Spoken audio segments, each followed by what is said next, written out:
uma alegria muito grande tê-los conosco nesse culto de celebração ao nosso Deus e dizer que você é bem-vindo. E o nosso desejo é que o Pai possa realizar na sua vida aquilo que tem realizado nas nossas vidas. E semana após semana, estamos reunidos nesse lugar para celebrar o amor de Deus que tem nos contagiado, que tem nos chamado, que tem nos envolvido. E nós iniciamos semana passada uma série de mensagens que diz, eu creio. E agora?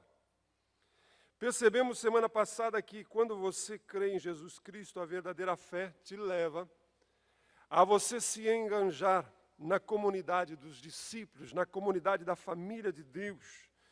E hoje eu gostaria de compartilhar com vocês um texto que se encontra no Evangelho de Mateus, capítulo 9. E depois vamos estar lendo uma série de versículos que você tem aí no seu informativo, na parte interna. Porque percebemos que crer em Jesus, que ter fé em Jesus implica muito mais do que apenas um assentimento intelectual, muito mais do que apenas algo emocional. Não apenas você acreditar que Jesus é Deus, que Deus é Deus, que Deus é bom, que Deus pode todas as coisas, eu tenho muita fé. Isso implica diretamente em que eu e você tenhamos atitude, postura. E é isso que esse texto de Mateus 9, verso 9, nos mostra com muita propriedade. E eu gostaria que você se colocasse agora no lugar desse homem chamado Mateus.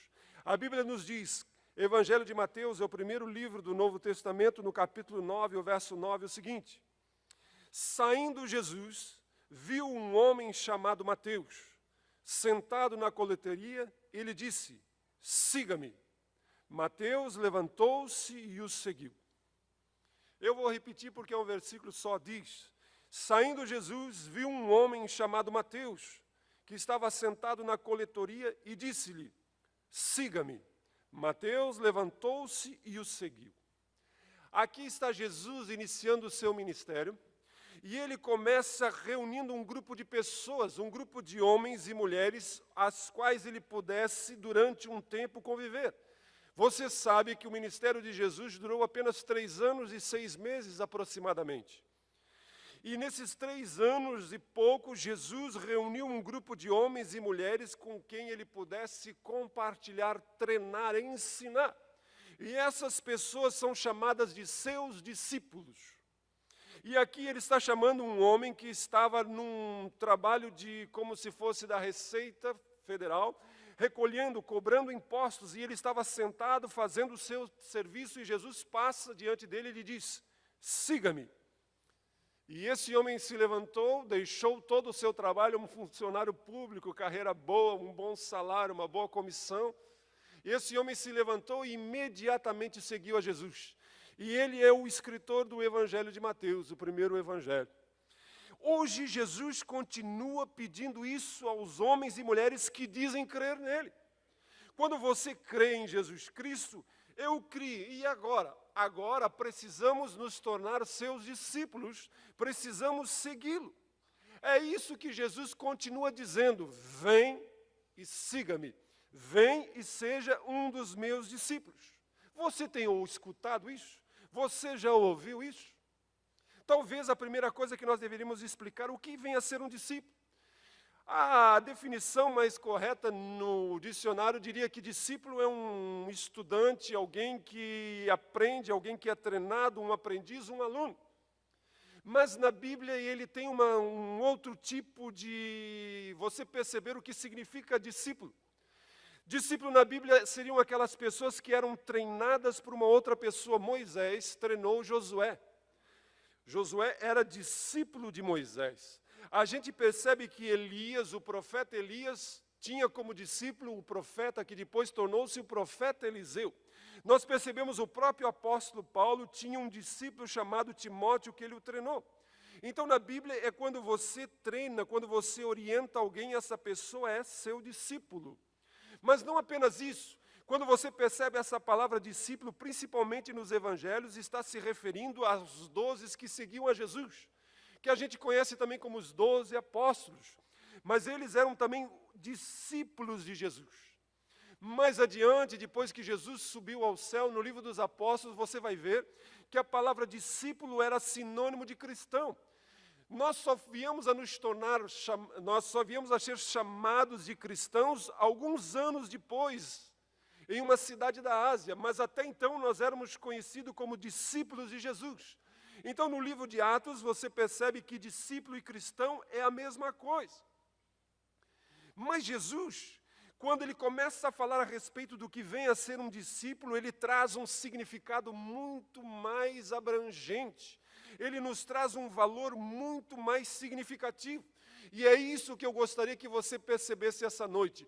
Você diz que crê em Deus, amém. Semana passada eu ainda disse até o diabo, até o guampa, como se diz, crê. Mas só que ele não é discípulo de Jesus. Então Jesus nos chama, e quando eu digo que creio em Jesus, eu preciso me tornar seu discípulo. Só existe duas categorias de pessoas, os que são discípulos de Jesus e os que não são discípulos de Jesus. Por isso, ser discípulo de Jesus, na ótica, na visão de Jesus, implica em algumas coisas. A primeira coisa que a gente percebe é que para ser um discípulo de Jesus, eu preciso passar mais tempo com Ele. Qualquer relacionamento para que exista, qualquer relacionamento para que seja significativo, é preciso investir tempo. Hoje em dia os relacionamentos são muito supérfluos, os relacionamentos hoje são muito vazios, os relacionamentos hoje são muito efêmeros, passageiros, porque as pessoas não investem tempo. Tempo é dinheiro. Então os pais não têm mais tempo para os filhos não têm mais tempo para os pais, a esposa não tem tempo para o marido. E como tem esposa que não tem tempo para o marido? É um horror, né, tia? A grande verdade é que as pessoas não têm mais tempo, e se não existir tempo, não existe relacionamento. A mesma coisa Jesus está dizendo. Ninguém pode dizer que é seu discípulo se tiver apenas alguns minutos por dia com Ele. Quantos minutos você teve com Jesus hoje? Talvez você me diga assim, pastor, eu nem sei se eu tive algum momento com Jesus.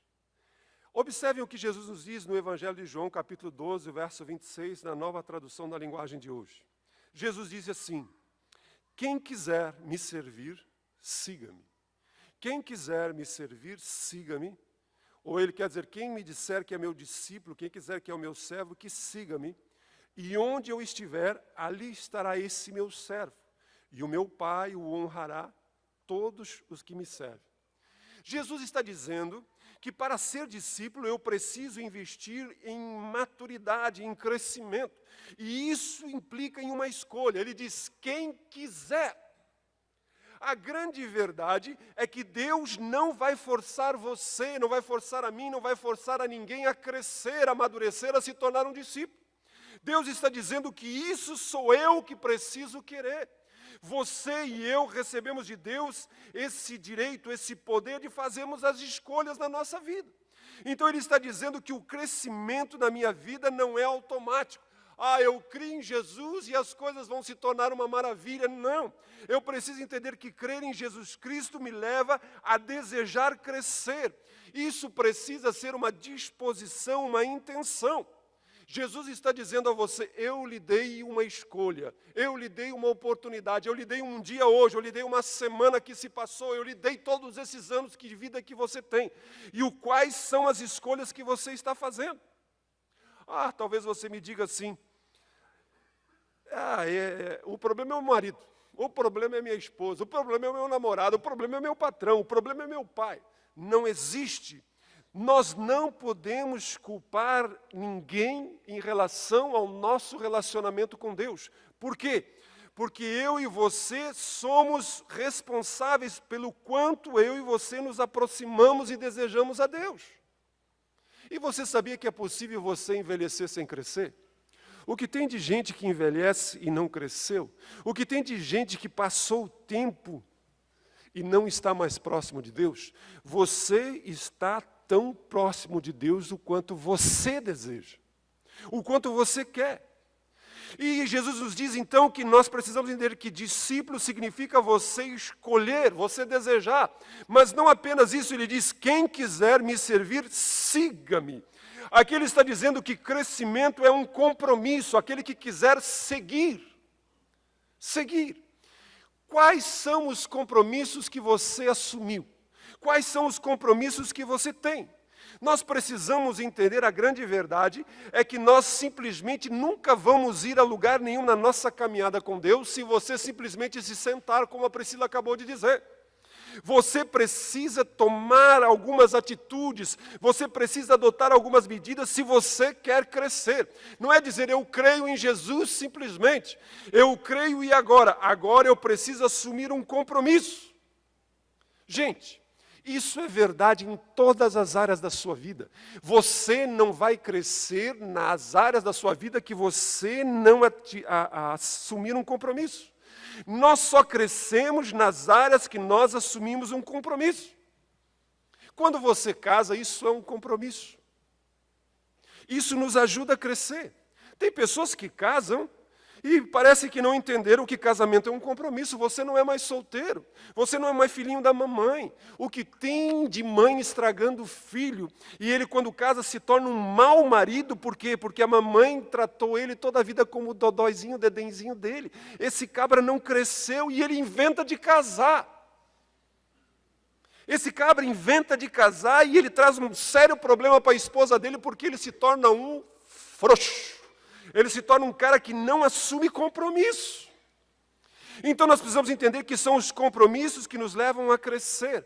Quando você tem filhos, isso imediatamente te leva a assumir compromissos. Eu me lembro que quando Deus nos deu os nossos filhos, 4 filhos, bênção de Deus nas nossas vidas, e quando eu inventei de pedir contas da empresa que eu estava, eu disse, eu vou botar uma empresa para mim.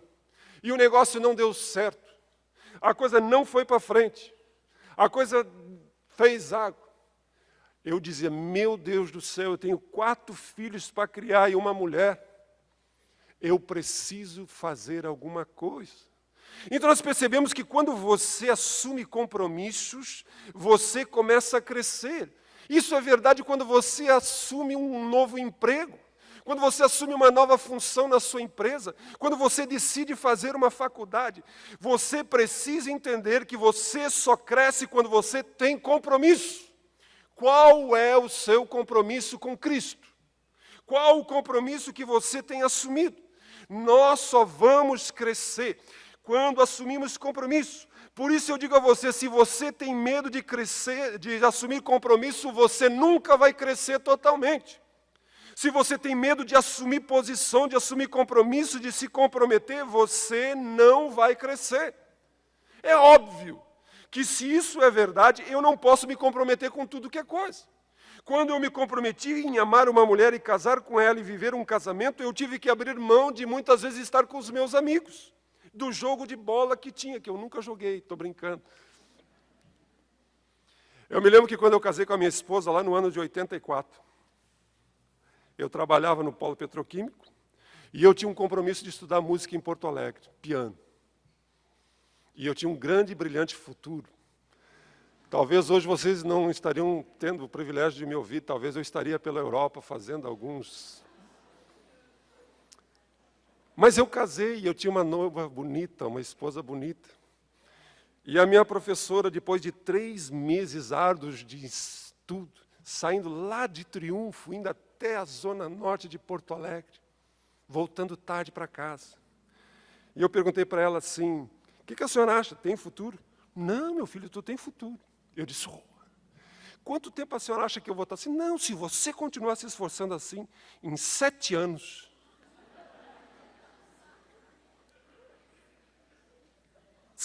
Tudo isso para começar a ficar bom. Para começar a ficar bom. Gente, não tinha como assumir um compromisso de amar uma esposa linda, ter filhos com ela, cuidar dela, e ficar 7 anos estudando piano. Eu tive que abrir mão do compromisso. Porque não tem como você se comprometer com tudo. Existem horas que você vai ter que fazer escolhas. Gente, com o que você tem se comprometido. Andar com Jesus, ser de Jesus, implica em você assumir compromissos com Ele, de crescer. É tão interessante que quando Jesus inicia o seu ministério, Ele faz uma exigência pequena. João 1,39 nos diz que ele chegou certa feita para alguns e disse, venham e vejam. Para que compromisso mais fácil do que esse? Venham e vejam. Talvez você hoje está aqui porque alguém diz, vai lá na minha igreja ver. Tem algum compromisso nisso? Isso é muito fácil, isso é muito corriqueiro, isso é muito embaixo. Jesus inicia o seu ministério fazendo isso. Em seguida ele diz para os seus discípulos em Mateus 4, vem e sigam-me. Isso é fácil. Mas a gente percebe que conforme ele ia caminhando, conforme ele queria aumentando o nível de estágio no relacionamento com as pessoas, isso implicava em que as pessoas assumissem compromissos. Eu criei e agora? Agora eu preciso andar numa caminhada que implica em assumir compromissos. Mais adiante, Mateus 11, ele diz, se você está cansado, venha a mim e eu vos aliviarei. Isso é um compromisso que tem mais a ver com aliviar as nossas necessidades. Isso é muito bom, isso é tremendo. Ele mais adiante, em João 7, diz, se você tem sede, venha a mim e beba. Tem coisa melhor do que você ter um copo de água fresca, gelada, quando você está com calor, sedento? Jesus está dizendo que o compromisso inicial era algo extremamente voltado às nossas necessidades. Mas a seguir nós percebemos que ao passar do tempo, ele começou a dizer a essas mesmas pessoas que tinham vindo a ele para descedentar a sua alma, pessoas que estavam perdidas, confusas, ele começou a dizer para eles, existe algo a mais, existe um outro nível, existe um outro estágio, existe uma outra etapa na caminhada. E ele começa agora a falar de algo que essas pessoas precisariam assumir compromissos. Por que Jesus fazia isso? Porque ele sabe que compromisso nos ajuda a crescer. Se você não der compromisso aos seus filhos, eles não crescerão. Se você no seu trabalho não tiver compromissos, não assumir compromissos, você nunca vai ser promovido. A vida é assim. E por isso que Jesus agora olha para eles e diz, quem quiser ser meu discípulo, negue-se a si mesmo. Tome a sua cruz e me siga. A coisa já começou a falar em cruz. Já começou a falar em se negar. Eu queria, vem e beba da água, vem e descanse, vem e traz alívio. Mas Jesus começa a falar coisas que levam os seus discípulos a um novo nível de compromisso. E ele chegou àquela situação que ele disse ao jovem rico, vai, vende tudo o que tu tem e me siga. Por que Jesus cada vez mais vai levando as pessoas? Porque Ele quer que nós cresçamos. Nós, como Igreja Batista Filadélfia de Canoas, queremos que você cresça. Queremos que você saia desse nível inicial, desse nível de apenas receber alívio, de apenas receber bênção, e queremos que você entre num circuito de vida que te leve a amar a Deus, que te leve a relacionar-se com as pessoas, amar uns aos outros e a compartilhar, a repartir, a servir a Deus com a sua vida, com o que você tem. Isso nos leva cada vez mais a assumirmos compromissos. Todos que são membros dessa igreja, quando se tornaram membros dessa igreja, eles perceberam que existe nessa igreja um compromisso de vida, onde nós assumimos que vamos nos deslocar, vamos caminhar, vamos ir em direção a níveis cada vez mais profundos de compromisso com Deus, uns com os outros, como igreja, como comunidade. Isso é fundamental. Por isso nós temos um pacto, uma aliança de sermos membros, de nos associarmos como membro nessa igreja. Por que isso? Porque nós queremos crescer. Deus está dizendo a mim e a você que temos que assumir um compromisso, precisamos crescer, e isso é uma escolha, quem quiser. Ele diz que isso é um compromisso de seguir, e isso implica em eu assumir um compromisso nisso. Mas não para apenas nisso. Ele diz, precisa me seguir, quem quiser me servir, me siga-me, e onde eu estiver. Isso implica que discipulado, maturidade, é um relacionamento com Cristo. Relacionamento espiritual, fé, gente, não é coisa apenas de você acreditar no sobrenatural, você ter arrepios, você orar e as coisas acontecerem. Não, isso tem muito mais a ver com você se relacionar. Não está falando tanto de regrinhas, de coisas que pode e coisas que não pode. Não está falando de rituais, de levantar a mão, de dar aleluia, de fazer e assim fazer assado. Não, está se falando de estar com Jesus. Está se falando em se relacionar com Jesus. Mas você vai me dizer, pastor, agora eu não entendo mais nada. Como eu posso ser discípulo de Jesus hoje se Jesus não está aqui presente? Se eu não vejo Jesus, Jesus já está no céu, eu não sei onde é que está Jesus, mas os discípulos podiam ser, os apóstolos podiam ser discípulos porque estavam com Jesus.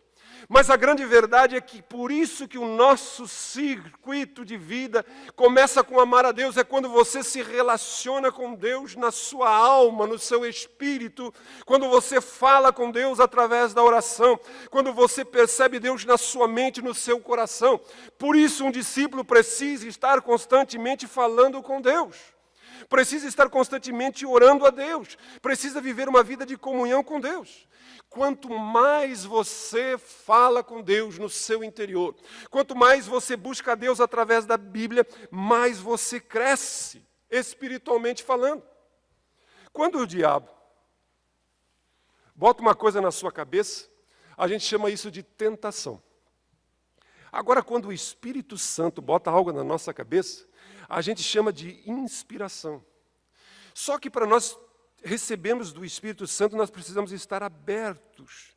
Deus está querendo falar com você. Deus fala comigo. Mas para que isso eu preciso estar disposto a estar com Ele, a buscá-lo. Existe hoje nessa geração uma crise muito grande para a reflexão. Existe hoje em dia uma crise muito grande para a meditação. As pessoas não param mais, as pessoas se ficarem quietas, elas dormem, elas ficam agitadas. Mas Deus está nos chamando a ter intimidade com Ele, falar com Ele. É isso que Deus está querendo dizer. Por isso, a fórmula de Deus para o nosso crescimento é, primeiro, as nossas escolhas. O que você está escolhendo para a sua vida? Você decidiu, você creu em Jesus, mas você quer ir adiante? Ou você quer ficar apenas no nível inicial? Você precisa fazer as suas escolhas, assumir compromissos e manter um relacionamento com Cristo. Quando isso acontece, as minhas escolhas, os meus compromissos e o meu relacionamento, isso produz em mim crescimento espiritual. É isso que Deus quer. Por isso, ser um discípulo é você passar mais tempo com Jesus. Quanto do seu dia, da sua semana, da sua vida você tem passado com Ele? A segunda coisa que Jesus nos diz é que ser seu discípulo implica em você amar Jesus intensamente. Veja o que o Lucas nos diz no verso 14 e o verso 26. Se alguém vem a mim e ama o seu pai, a sua mãe, a sua mulher, os seus filhos, seus irmãos e irmãs, e até a sua própria vida mais do que a mim, não pode ser meu discípulo. Jesus está dizendo que discípulo precisa amar a Jesus intensamente. O que ele está querendo dizer aqui quando diz que tem que amar mais que o pai, mais do que a mãe, mais do que os filhos, mais do que a esposa, mais do que o marido? Será que Jesus está querendo dizer que a gente deve largar todas essas pessoas? Não.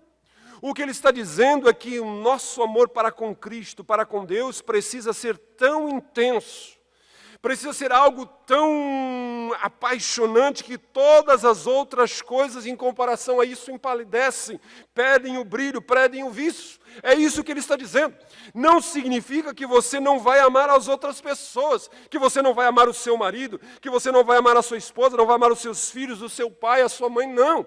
Pelo contrário, quanto mais você ama Deus, mais você ama as pessoas. Um conselho que eu dou para você, você quer amar a sua esposa com um amor tremendo? Você quer amar o seu esposo com um amor tremendo? Ame a Deus, ame a Jesus. Porque isso nos leva a amar as pessoas com mais intensidade ainda. Agora, o que Jesus está querendo nos dizer é que é preciso exclusividade em relação a Deus. É preciso que o amor a Deus seja a supremacia, que o primeiro, a intensidade maior das nossas vidas deve ser direcionadas a Deus, pertencem a Deus. Por quê? Porque, meus irmãos, nós não teríamos família se não fosse Deus. Nós não teríamos pai, não teríamos mãe, não teríamos filhos, nós não teríamos a pessoa que você ama se não fosse Deus. Tudo o que nós temos vem de Deus. Por isso, amar a Deus, a Jesus intensamente, a Bíblia chama isso de adoração. É quando você ama a Deus mais do que qualquer outra coisa. Quando você coloca Deus em primeiro lugar. E digo a você, principalmente você, homem, quando você coloca Deus em primeiro lugar, você ama Deus com intensidade, isso traz segurança à sua esposa. Isso traz segurança aos seus filhos. Isso traz estabilidade ao lar. Isso traz maturidade, isso traz crescimento. Por quê? Porque a Bíblia diz que assim como Jesus deu a vida pela sua igreja, os maridos devem dar a sua vida pela sua esposa. Não é para dar só o cartão de crédito. Não é para dar só um sapato quando ela faz aniversário. Você precisa amá-la a tal ponto de dar a sua vida por ela. Mas para isso acontecer, gente, bota Jesus na causa. Por isso, mulher sábia, investe no marido. Quem é um marido apaixonado? A mim, tem eu assim na mão, me leva para lá e para cá. Porque ela está toda hora, vai para a igreja, vai orar, vai ler a Bíblia. Está toda hora me... Estou brincando. A grande verdade é que quanto mais você é apaixonado por Jesus, mais você cresce. Crescimento espiritual, gente, não é baseado pelo aquilo que você conhece, que você sabe. Pelo contrário, crescimento, ser um discípulo que cresce é quanto mais você ama. Existem pessoas que acham que crescimento espiritual, ser discípulo de Jesus, é não faltar culto. É você fazer isso, você fazer aquilo. É você saber um monte de Bíblia, conhecer um monte de Bíblia, um monte de história, você ter boas habilidades. Não. O crescimento espiritual é medido pelo quanto você ama. Deus olha para mim e para você e vê se nós estamos amando como Jesus ama. Essa é a verdade, não tanto pelo quanto nós fizemos, mas pelo quanto nós amamos a Deus, e isso se reflete na maneira como amamos as pessoas. Observem o que Jesus diz. E respondeu Jesus: o mais importante mandamento é este: ouve, ó Israel, o Senhor, o nosso Deus, Ele é o Senhor, é único. Ame o Senhor, o seu Deus, de todo o seu coração, de toda a sua alma, de todo o seu entendimento e de todas as suas forças. Isso é adoração. Tudo que você ama mais, tudo aquilo que você dedica mais amor é o que você adora. Então existem pessoas que estão adorando não a Deus, mas estão amando a uma outra pessoa. Conheço pessoas que abandonam Jesus, abandonam a igreja pelo um homem. Abandonam Jesus. E olha, eu digo para vocês assim, o cara até não é um abrastempo. Mas mesmo assim estão trocando Jesus. Eu fico apavorado. Meninos e meninas que amam, trocam Jesus por um namorado, por um caso. Deus está dizendo a mim e a você que aquilo que você dedica o seu maior amor é aquilo que você adora. Tem gente que está adorando a sua moto. Ele cuida mais, ele ama mais a sua moto, o seu carro, a sua casa. Outros amam mais a sua beleza, o seu corpo físico. Alguns estão amando mais a si mesmo. Isso é adorar a outra coisa que não seja Deus. Essa é a verdade. Quando você adora uma coisa, quando você ama uma coisa, você não se importa com outras coisas. Existem pais que têm preferência por filhos, e uma das dificuldades dos filhos que são rejeitados é justamente essa. Elas percebem que os pais puxam brasa mais para um filho do que para outro. Isso traz um prejuízo. Por quê? Porque essas pessoas estão colocando mais o seu amor, e isso se transforma numa adoração. Há uns anos atrás, nós tínhamos um cachorro chamado Beethoven. E o Beethoven esteve conosco durante 16 anos. E era muito interessante. Quem limpava a sujeira do Beethoven era minha esposa. Quem dava comida para o Beethoven era minha esposa. Quem brincava com Beethoven era dos meus filhos. Mas o Beethoven gostava era de mim.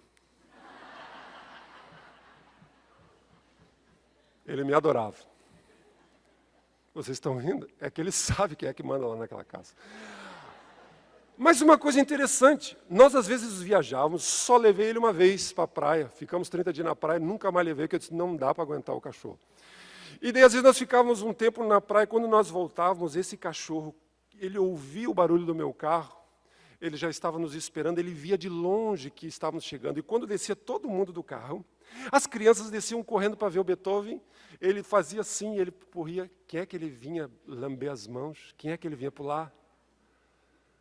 Ele sabia das coisas. E, gente, era lindo de ver. Eu me emocionava porque eu me abaixava, ele pulava em mim, e ele vinha, lambia minhas mãos, e ele corria, dava um monte de volta, e voltava, e pulava em mim de novo, e voltava em mim. Ele não estava nem aí com a minha esposa, nem aí com meus filhos, nem aí com o que estavam pensando. Ele queria lamber as minhas mãos e fazer festa comigo. Porque ele dizia, chegou o meu mestre. Chegou o meu Senhor. Vocês estão rindo? Mas vocês sabiam que a palavra adoração no grego, eu até escrevi aqui, proskuneo. A palavra adoração, ela era usada para adoração, mas também era a mesma palavra usada para quando um cachorro enxergava o seu dono, longe e corria em direção a ele e lambia as suas mãos. Quando eu li isso, quando eu entendi isso, eu dizia assim, poxa vida, como é interessante isso. Deus está dizendo que quando eu adoro a Ele, eu não me importo com o que está acontecendo ao redor, não importa quem está ao redor, o meu foco, a minha atenção, o meu desejo é separar essa distância que existe entre eu e o meu amo, entre eu e o meu servo, e eu quero lamber as suas mãos, eu quero me prostrar diante dele, porque ele é o meu Senhor. Isso é adoração, isso é amar a Deus.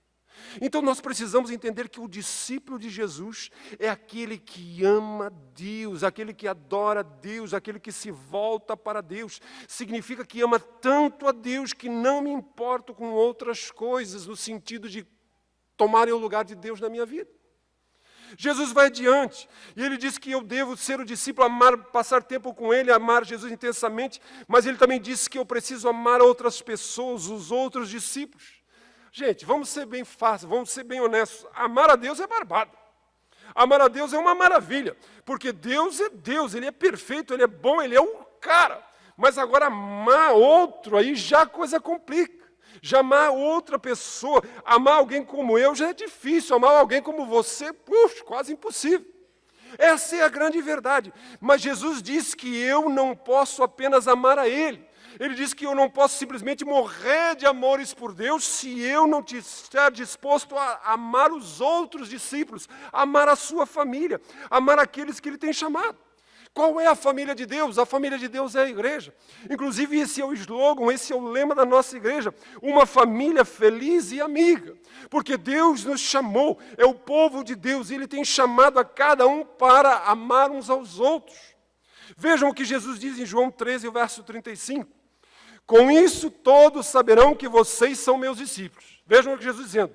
Todos vão saber que vocês são meus discípulos se implica em uma condição, se implica que existe uma contrapartida, se implica que existe uma atitude a ser tomada. As pessoas vão saber que eu e você somos seus discípulos se... E ele complementa dizendo, nos amarmos se vocês se amarem uns aos outros.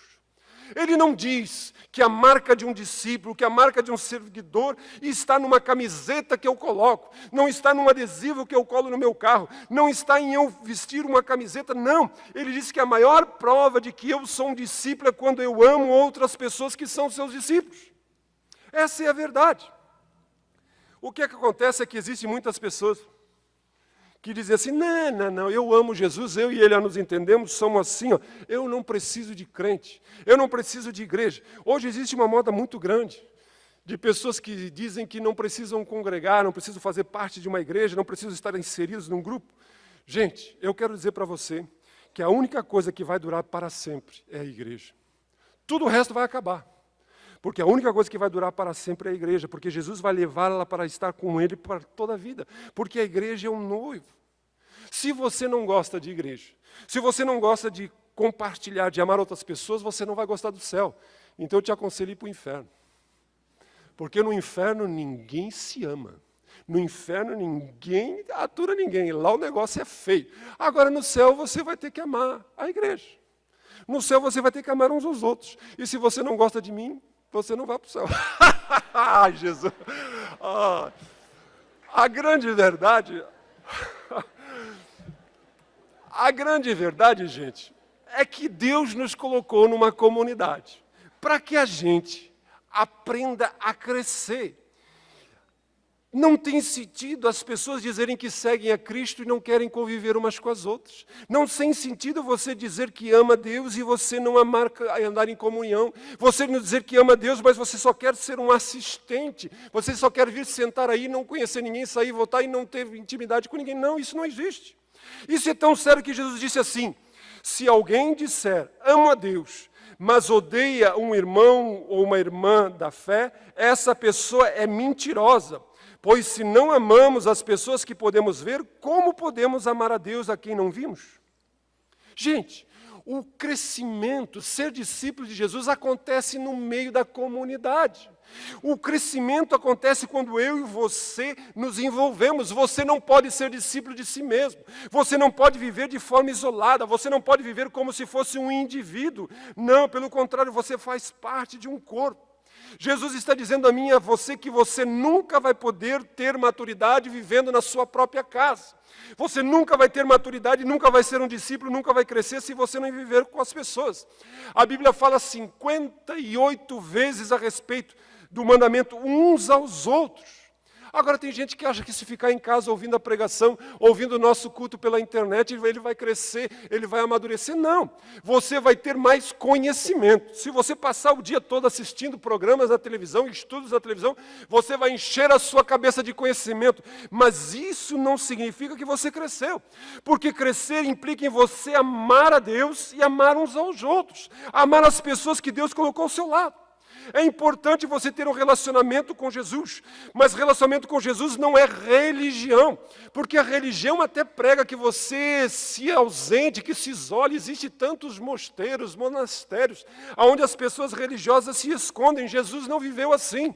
Pelo contrário, ele viveu entre o povo, ele se relacionou com o povo, ele estava no meio dos seus discípulos, porque amar a Deus e amar ao próximo é o que nos leva a crescer.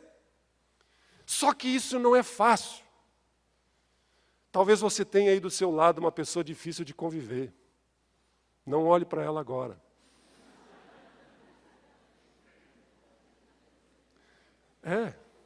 Eu não estou olhando para ninguém, tá? A grande verdade é que o mundo real nos coloca pessoas que vão nos levar a desenvolver virtudes, a aprender. O que a Priscila e o David acabaram de falar aqui. E por que nós, como igreja, adotamos os nossos grupos de crescimento? Por que nós queremos que você faça parte de um grupo de crescimento? Porque se você não estiver em um grupo de crescimento, você não vai crescer espiritualmente falando. É a verdade. Se nós não nos envolvermos, você não pode crescer. Você não vai crescer se não se envolver na comunidade. Por quê? Porque você não pode amar uma multidão. Estamos aqui em uma multidão, mas uma multidão você não consegue conhecer ninguém. Mais da metade de vocês aí eu não sei o nome, não sei onde moram. A grande realidade é que quando você está em um grupo de crescimento, você se relaciona, você conhece pessoas, aí 10, 15 pessoas, um grupo menor de pessoas, e quando você fica doente, eles sabem que você está doente.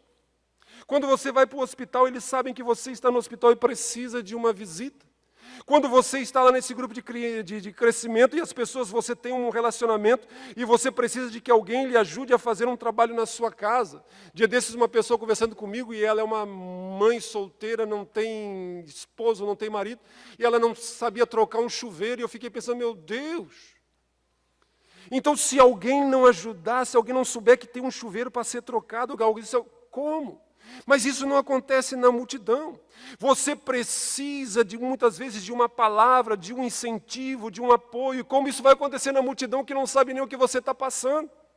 Como você vai poder repartir a sua alegria se ninguém sabe quais foram as suas conquistas? Então é fundamental que você entenda que nós precisamos estar inseridos em um grupo de crescimento. Nesse ano você vai passar por crises. Queira você queira, queira não você queira, essa é a verdade. Talvez sejam crises momentâneas, crises de um dia, crise de uma semana, ou talvez sejam outras crises, mas a grande verdade é que você precisa de alguém para lhe ajudar. Mas como alguém na multidão vai lhe ajudar se eles nem sabem quem você é, quem não lhe conhece? Essa é a grande verdade. Às vezes eu ando na rua, eu ando no supermercado e as pessoas me cumprimentam, oi pastor, tudo bem? Eu não sei quem é. Agora, lá no meu grupo de crescimento, eu sei o nome de todo mundo. Ainda não jantei na casa de todos eles ainda. Mas espero receber convites, espero que entendam a direta. Aleluia. Mas lá eu sei o nome de todo mundo.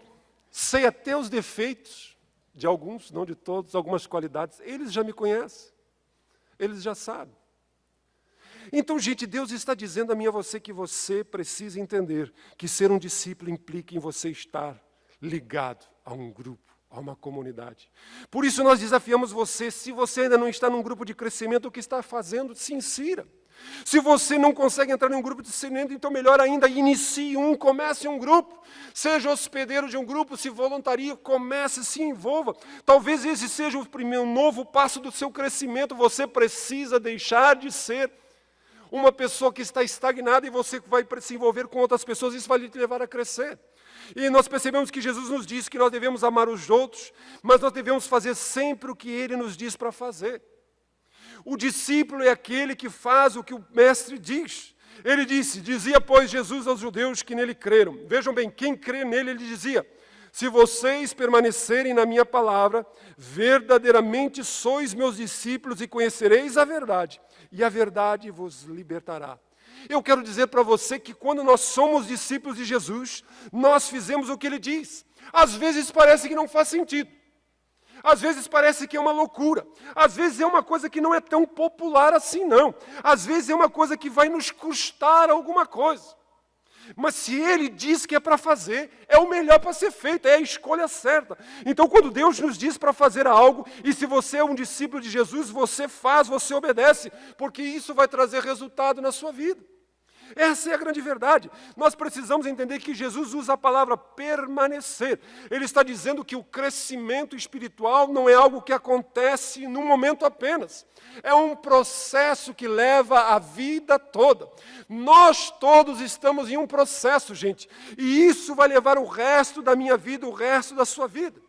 A gente nota que existem pessoas que frequentam a igreja há 10 anos, 20 anos, 30 anos, 40 anos, mas ainda não são espiritualmente maduros. Ainda são pessoas infantis na sua caminhada com Jesus. Como pode acontecer uma coisa dessa? Como uma pessoa dessa maneira pode acontecer? Por quê? Eles estão ouvindo o mesmo ensino, eles estão ouvindo a mesma palavra, eles estão ouvindo as mesmas coisas, mas eles não crescem. Eles ainda continuam pessoas irritadas, pessoas iradas, pessoas bravas, pessoas envolvidas com a fofoca, com a maledicência. Ainda continuam sendo pessoas centradas em autocentradas em si mesmo, vivem em função do seu umbigo. Ainda são pessoas ressentidas, amargas, pessoas que não perdoam, pessoas que carregam culpa a vida toda, pessoas que são inseguras. Por quê? A razão é que elas não querem viver na prática, porque a gente esquece o que a gente ouve. Gente, não adianta, a grande verdade é que na quarta-feira, alguns vão agora, daqui a 1 hora, já não vão lembrar mais nada do que eu falei, mas todos nós, quando chegarmos na quarta-feira, já vamos esquecer tudo o que eu falei, porque a gente em 72 horas esquece o que ouve. Se nós não praticarmos, por isso nós precisamos crescer, por isso nós investimos num papel desse, para que você leve para casa, você leia, você recapitule, você olhe, você perceba, para que a mensagem fique gravada na sua mente, porque nós queremos que você cresça. Nós precisamos estar dispostos, por isso que Jesus diz, aquele que permanecer na minha palavra, Ele está querendo dizer que nós precisamos obedecer. Se você continuar a obedecer a minha palavra, então você é meu discípulo, disse Jesus. Obedecer é quanto praticar. Quer saber de uma coisa? Não é o quanto você sabe de Bíblia. As pessoas mais chatas, me perdoem eu dizer uma coisa dessa, as pessoas mais difíceis da gente aturar são os que acham que sabem Bíblia. E estão toda hora argumentando. Às vezes eu vejo no Facebook, eu vejo gente falando, eu fujo de gente assim, que eles estão sempre polemizando, sempre filosofando. Gente, nós fomos chamados para amar e viver isso na prática. Encher a cabeça de conhecimento teológico e não vivê-lo não leva a nada. Conhecimento sem amor leva à arrogância. Conhecimento sem prática, sem se entrega, sem servir, sem se dar, não leva a nada. Só que uma coisa que você precisa entender, que nós às vezes não percebemos: eu só acredito naquilo que eu pratico. Eu só acredito, para mim só tem valor, eu só acredito de verdade naquilo que eu pratico. Por exemplo, alguém te machucou, alguém te feriu, alguém te magoou, alguém fez uma coisa terrível para você. Você perdoou? Mas o senhor não sabe o que fez. Isso que me fizeram, você não acredita no que Jesus diz, que nós temos que perdoar. Ele diz, bateu de um lado, vira o outro. Tu deve perdoar 70 vezes 7, a mesma pessoa no mesmo dia. Você acredita nisso? Se acredita, você tem que perdoar. Essa é a grande verdade. A Bíblia diz que nós não devemos pagar o mal com o bem. Quer dizer, nós não devemos pagar o bem com o mal com o mal, mas sim pagar o mal com o bem. Fiz um trocadilho aqui. A Bíblia diz que nós devemos pagar o mal com o bem. Alguém fez mal para você, você deve ser bom para ele. Cercá-lo com amor, com carinho, fazer o bem para ele. Você faz isso? Você não acredita. A Bíblia diz que você deveria honrar a Deus com as primícias de tudo que você recebe. A gente chama isso de dízimo. Você entrega? Não, você não acredita nisso.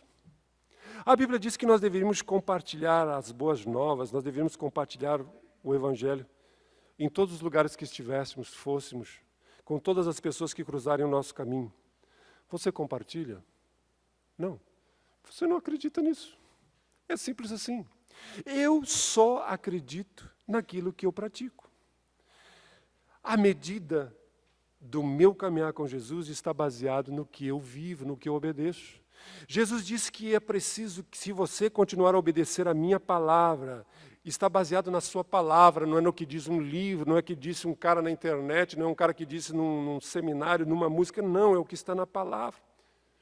Deus está querendo que nós nos guardamos na verdade. Devemos nos alimentar sobre a verdade, sobre aquilo que Jesus estabeleceu. Nosso crescimento, ele dizia, a verdade vos libertará. O que ele está querendo dizer com isso? Ele quer dizer que você vai se libertar da expectativa dos outros. Você vai ser que nem o meu cachorro, você não está nem aí porque a Eliane está pensando, com o que a Priscila e a Jéssica estão pensando. Eu quero lamber as mãos do Gilberto. Você vai se liberar das expectativas de outras pessoas. Você não vai querer mais agradar A, B, C e D, fazer média com todo mundo. Você vai se libertar das lembranças amargas do passado, das coisas que trazem ressentimento, mágoa, aquilo que te escraviza. Você vai ser liberto disso. Você vai ser liberto de toda a culpa, de todo o peso que o diabo, as pessoas colocam sobre você. Você vai se libertar do rancor. Você vai se libertar do amargo. Você vai se libertar dos maus hábitos que te prendem, te escravizam e te destrói. Porque quanto mais você amadurecer, mais livre você é. Quanto mais você crescer, mais liberto você é. É isso que Deus está dizendo a mim e a você. Só que bote uma coisinha na sua cabeça. Isso não acontece da noite para o dia. Não é eu dormir hoje e dizer, hoje eu ouvi uma mensagem legal, bacana, eu fui na frente, oraram por mim, e amanhã você... Não, isso vai um processo que vai acontecer na minha vida. A cada dia que passa, eu preciso ir me tornando mais semelhante a Jesus. É isso que Jesus está dizendo a mim e a você. Por isso tem que ser uma estratégia. Por isso que nós, como igreja, temos o PDVM, o Programa de Desenvolvimento de Vida Ministerial, que queremos que você cresça no conhecimento da palavra. Queremos que você conheça a palavra, para que a sua mente, o seu coração sejam esclarecidos, mas fundamentalmente para que você coloque isso em prática. Por isso nós temos cursos para noivos, cursos para casados, para jovens, para meninos, para meninas, porque queremos que você cresça. E isso é um processo. Agora, se você não se envolver nisso, não dá nada. Quando os meus filhos eram pequenos, e eles não sabiam desenhar direito, não sabiam escrever direito, mas eles faziam um garrancho daqueles terríveis e diziam, papai, eu te amo. Tem coisa que eu tenho guardado até hoje. Eu olhava para aquilo e para mim era uma obra-prima. Só que hoje, marmanjão que nem está hoje, se eles não souberem escrever uma frase, não souberem assinar um cheque para o papai, eu vou dizer assim, tem que crescer. Tem que crescer. Tem que arranjar um serviço bom para poder dar presente bom para o papai. É. Deus está dizendo a mim e a você que nós precisamos crescer. Gente, e por fim, um discípulo deve compartilhar as boas novas. Vejam o que Jesus nos disse em Mateus 4, 19 e 20. E disse-lhes Jesus: vinde após mim, e eu vos farei pescadores de homens. Eles, pois, deixando imediatamente as redes, o seguiram. Jesus disse isso aos seus discípulos. E eu quero dizer a você, se você não está pescando, você não está seguindo. Se você não está pescando, você não está seguindo. Vejam bem, se você não está pescando, não significa que você está pegando peixe. Eu já fui muitas vezes pescar e não peguei nada. Já fui muitas vezes pescar e não deu nada. Mas eu fiquei horas dentro do mar, eu fiquei tempo dentro da água, de os pés ficarem enrugados, as mãos ficarem enrugadas, os lábios ficarem roxos de frio, e não peguei nada. Mas se alguém me perguntasse onde é que tu passou, passei o dia pescando, a tarde pescando. E teve vezes que eu entrei e peguei peixe para mar de metro. Deus está dizendo que se eu e você somos discípulos, nós precisamos estar pescando, nós precisamos estar compartilhando. Existe alguém que estará no céu por causa de você? Existe alguém que poderia dizer, graças a Deus, porque um dia você cruzou o meu caminho e a realidade do Evangelho entrou na minha casa, na minha família, e a minha vida foi mudada, porque um dia você cruzou o meu caminho? Existe alguém que poderia dizer isso? Existe alguém que poderia falar que você foi usado por Deus para ministrar, trazer uma mensagem? Discípulos é aquele que está pescando. E nós, como igreja, queremos que você pesque. Para isso, nós temos o nosso projeto de férias missionárias. Para isso, nós estamos iniciando um curso de artes cênicas para a rua. Se você é membro dessa igreja e você quer ir para a rua falar de Jesus de uma maneira descontraída, divertida, mas o Evangelho, nós estamos iniciando o curso agora, semana que vem, você pode se inscrever. Semana que vem não é essa semana, terça-feira. Então nós queremos que você cresça, que você se envolva, que você compartilhe. Por isso nós estamos iniciando uma campanha agora juntos para que muitos creiam. Por isso nós estamos agora em junho iniciando 2 cultos ao domingo. Vamos ter um culto pela manhã e um culto à noite, porque nós queremos que não apenas 800, 900 pessoas ouçam, mas nós sonhamos o dia em que nós vamos ter 800, 900 pessoas de manhã e 800 e 900 pessoas à noite, num culto de domingo, porque nós queremos que mais vidas sejam alcançadas. Mas quem vai levar esse evangelho? Quem vai fazer isso? Os discípulos de Jesus, aqueles que creram e aqueles que disseram, eu creio e agora eu vou seguir, agora eu vou viver essa realidade. Esse é o nosso projeto, esse é o nosso circuito, essa é a nossa visão, essa é a nossa missão. E nós desafiamos você a fazer parte disso. Você está convidado a fazer parte disso. Jesus está nos levando, Jesus está nos chamando a vivermos uma vida de forma que Ele seja glorificado. E eu desafio você a hoje. Ele continua dizendo o que disse a Mateus. O que ele disse a Mateus, lá no verso 9. Vem e siga-me. Ele está dizendo a você, eu quero que você seja meu discípulo. Vamos orar? Fique de pé.